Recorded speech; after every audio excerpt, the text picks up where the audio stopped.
झाला आणि त्यांनी आपला धनुष्य खाली ठेवला आणि भगवंताला सगळ्यात अगोदर दोन प्रश्न ते विचारतायत आणि सगळ्यात पहिला प्रश्न हा कुलदेवतेच्या उपासनेविषयी आहे, कुलाचाराविषयी आहे. म्हणजे पार्थ अर्जुन भगवंताला म्हणतात की उच्छन्न कुलधर्मानाम मनुष्यानाम जनार्दन. म्हणजे भगवंता, मी असं ऐकलेलं आहे की ज्यांचे कुलधर्म होत नाही, कुलाचार होत नाहीत किंवा ज्यांची कुलस्वामिनी जी आहे तिची उपासना होत नाही ते नरकाला प्राप्त होतात असं मी ऐकलेलं आहे. मग जर या युद्धामध्ये कोण राहणार आणि कोण जाणार हे तुमच्याशिवाय कोणाला ज्ञात नाहीये. म्हणून जर मी किंवा माझा वंश जर या युद्धामध्ये राहिला नाही तर मला आज हे युद्ध करायला नको वाटतंय. जर मला युद्धात विजय झाल्यानंतर जरी मला हस्तिनापुराचं राज्य मिळणार असलं परंतु मला एक भीती सतावतीये, जर माझा या भूतलावर वंश राहिला नाही आणि माझ्या कुलस्वामिनीची उपासना जर घडली नाही, माझे कुलधर्म कुलाचार जे वंश परंपरेनं चालत आलेले आहेत ते जर झाले नाही तर आम्ही सर्व नरकाला प्राप्त होऊ देह ठेवल्यानंतर, तर मग या मिळणाऱ्या राज्याचा काही उपयोग नाही. या ठिकाणी अर्जुन आपल्या सर्वांसाठी कुलस्वामिनीच्या उपासनेचं, कुलधर्म कुलाचाराचं महत्व प्रतिपादित करतायत. एवढं हे महत्वाचं आहे. आई जगदंबेची कुलस्वामिनीची सेवा आणि कुलाचार. आई जगदंबा ही तिची महती काय सांगावी. देवी पुराण म्हणा किंवा सप्तशती म्हणा सगळं तिच्याच वर्णनांनी, तिच्या गुणांनी भरलेलं आहे. त्यामुळे ती भोगस्वर्गापवर्गदा आहे. म्हणजे तिची उपासना केल्यानंतर देह आहे तोपर्यंत मनुष्य अगदी सर्व भोग भोगतो, तिची कृपा जर प्राप्त झाली तर. आणि देह ठेवल्यानंतर स्वर्ग आणि अपवर्ग म्हणजे मोक्षाला मनुष्य प्राप्त होतो. ती भोग स्वर्गापवर्गदा आहे. म्हणजे भोग स्वर्ग आणि अपवर्ग म्हणजे मोक्ष प्रदान करणारी आई जगदंबा आहे. म्हणून या यज्ञाच्या माध्यमातून आई जगदंबेची उपासना आपण केली. आद्य शंकराचार्य म्हणतायत की क्षुधा तृषार्ता जर्णीं स्मरंती. म्हणजे आपण जरी वर्षभर दुसरीकडे आपल्या कामामध्ये व्यस्त असलो तरी पण आपल्या एका कोपऱ्यामध्ये जे काही आई जगदंबेचं स्थान आहे ते आढळ आहे, ते अचल आहे. कारण की या ठिकाणी आद्य शंकराचार्य दृष्टांत देतात. क्षुधा तृषार्ता जर्णीं स्मरंती. एखादा बालक जर गल्लीत खेळतोय आणि तो रममान झालाय खेळण्यामध्ये, त्याला आईची आठवण नाही येत. या खेळण्यात खेळतोय, अगदी रममान झालाय, त्याला आईची आठवण होत नाही. पण जशी का भूक आणि तहान लागतीये तो दारातूनच आईला आई म्हणून आवाज देतो आणि आई मला भूक लागली, आई मला तहान लागलीये, जेवायला वाढ असं म्हणतो. म्हणजे ज्यावेळेस भूक आणि तहान लागतीये त्यावेळेस आईची आठवण निश्चित होते. म्हणून कुठल्या का प्रसंगा, म्हणजे याचा अर्थ तो विसरलाय का आईला, तर अजिबात नाही. त्याच्या एका कोपऱ्यामध्ये हृदयाच्या जे काही आईचं आढळ स्थान आहे ते आहेच. त्याचप्रमाणे आपल्या सर्वांच्या सुद्धा मनामध्ये आपल्या जगदंबेचं ही एकटी नाही, जगत म्हणजे जगताची असणारी आई आहे. तिच्याबद्दलचं जे आदर आहे, तिच्याबद्दलची जी श्रद्धा आहे ती आपल्या एका हृदयाच्या कोपऱ्यामध्ये आढळ आहे. फक्त अशा कार्याच्या निमित्तानं आपण ती व्यक्त करतो. क्षुधा तुषार्ता जर्णीं स्मरंती. काही मागणं मागायचं असेल किंवा आई जगदंबेची आठवण झाली तरी पण आपण अशा उपासनेच्या माध्यमातून तिची आठवण ही प्रगट करतो. तर त्यानंतर आद्य शंकराचार्य म्हणतात कुपुत्रो जायेत क्वचिदपि कुमाता न भवती. म्हणजे या ठिकाणी मातेचं महात्म्य प्रतिपादित करतायत. सर्वजण आपल्या आईचा चेहरा जरी ह्या जगदंबेमध्ये जर आपण पाहिला तरी आपल्याला लक्षात येईल आई म्हणजे काय. तर आईमध्ये वात्सल्य, आई म्हणजे प्रेम. आईचा पदर हा फार मोठा आहे महाराज. सगळ्यांचे अपराध लेकरांचे आपल्या पोटामध्ये समावून घेण्याची आणि त्यांच्या अपराधावर आपला पदर टाकण्याचं सामर्थ्य जगामध्ये कुणामध्ये असेल तर ते फक्त आईमध्ये आहे. आपल्या इच्छांची, आपल्या आकांक्षांची ह्या यज्ञामध्ये आहुती देऊन आपल्या मुलाला वाढवण्याचं सामर्थ्य जर कुणामध्ये आहे तर ते आईमध्ये आहे. म्हणूनच न मातुः परदैवतम. आईसारखं दुसरं दैवत नाहीये. मुलगा कितीही जरी वाईट असला तरी आई आपल्या मुलाबद्दल कधीही आई चिंतू शकत नाही. कारण की ती आई आहे, ही जगदंबा आहे, ती आपली आई आहे, ही त्रैलोक्याची आई आहे. म्हणून किती जरी अपराध झाले, शंकराचार्य म्हणतात की कुपुत्रो जायेत क्वचिदपि कुमाता न भवती. किती जरी अपराध झाले तरी माते तू अपराध निश्चित पोटामध्ये घेशील आणि कृपेचा वर्षाव आम्हा सर्वांवरती करशील. या माध्यमातून एकच मागणं आहे. देवी भक्तिरस भावित वृत्ते प्रियता यदि कुतोपि लभ्यते तत्र लौल्यमपि सत्फलमेकम जन्म कोटी भीरपि न लभ्यम. माते तुझ्या भक्तिरसाचा अंगीकार करून ही या माध्यमातून जी सेवा केली आहे ही जर तुझ्या चरणापर्यंत पोहोचली आणि तुझी कृपा दृष्टी आणि आईबद्दल, इतर देवांबद्दल कृपा दृष्टी म्हणू शकतो, पण जगदंबेबद्दल तुझं वात्सल्य तुझी जे काही करुणा आहे ती जर प्राप्त झाली तर माते कोटी जन्माचं सार्थक झालं. आजच्या जन्माचं नाही, कोटी जन्माचं सार्थक झालं. ही जर सेवा तुझ्यापर्यंत पोहोचली आणि तुझी प्रसन्नता जर लाभली तर कोटी जन्माचं सार्थक झालं. अशी आई जगदंबा आणि यज्ञ नारायण यांची उपासना या माध्यमातून केली आहे. बोलण्यासारखं भरपूर आहे परंतु उशीर खूप झालेला आहे. तर मागणं मागायचं. मी आताच म्हटलं की धर्माचं आचरण मागावं. धर्माच्या माग ह्या सगळ्या आपण जे अगोदर मागतो, धन पाहिजे किंवा अन्य गोष्टी पाहिजे, तर त्या धर्माच्या आचरणाच्या माग चालत येणाऱ्या गोष्टी आहेत. म्हणून प्रथम मागावं धर्म मागावा, प्रथम मागावं आचरण मागावं. मनुष्याने स्वल्पमप्यस्य धर्मस्य त्रायते महतो भयात.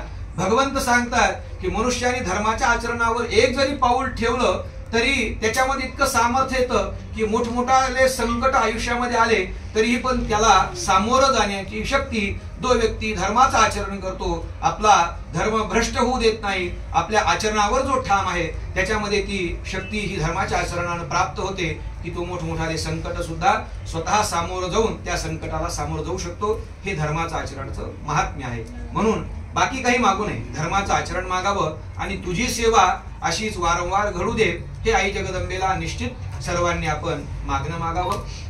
तुझी करुणा, तुझं वात्सल्य आमच्या सर्व लेकरांवर असू दे हे आई जगदंबेला या निमित्तानं, प्रार्थनेच्या निमित्तानं मागणं मागूया. हात जोडावे, सर्वांनी डोळे झाकावे, आई जगदंबेचं स्मरण करावं आणि प्रार्थना करावी. हे चिदान देगा देवा तुझा विसरण व्हावा. म्हणजे तुझा विसर कधी होऊ नये माते. आज ह्या यज्ञाची सांगता होतीये परंतु ह्या यज्ञातून निर्माण झालेलं जे वलय आहे हे वलय नेहमी हृदयामध्ये साठवलेलं असावं ही प्रार्थना करूया. हात जोडा. जानेन मंत्रयंत्रा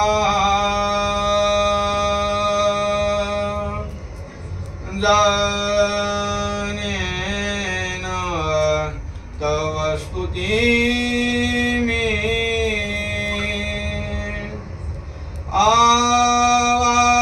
आवाहनान जाने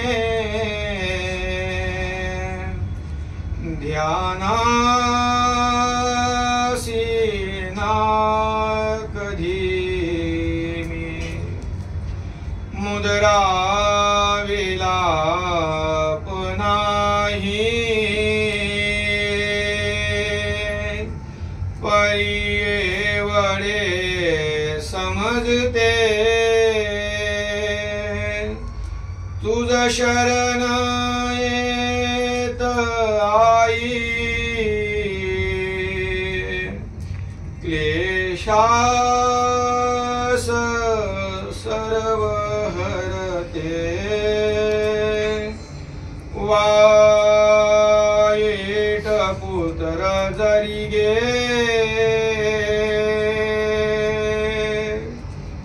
वाईट मायनसते मी संकटेचा स्मरतो तुझला महेश्वरी ग म्हणून तू धूर्त मजला जननी म्हणून को ग बालक भुके तृषार्त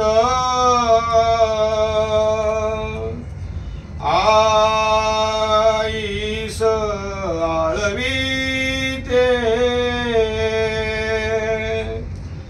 आई विना तयाला कोणीच नाग स्मरते वाईट पुत्र जरी गे वाईट मायनसते आयुष्यचा चालले हे अजूनी पूजा कळेना हा जीव पातकी ग कोणास कळेना सोडोनी सर्व देवा धरिले तुझ्या पदाते कोणी तारणार नाही तुझ शरण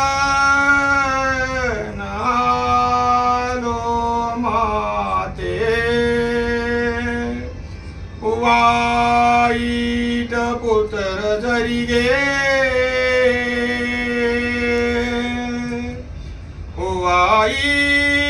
वाईट माय नसते माझ्या समान नाही पापी पुनी जगिया कोणी तारणार नाही तुझ वाचुनी जगिया हे जाणुनी तू अंबे करी योग्य वाटते ते आधार कोणी नाही तुझ शरण आलो माते वाईट पुत्र जरी गे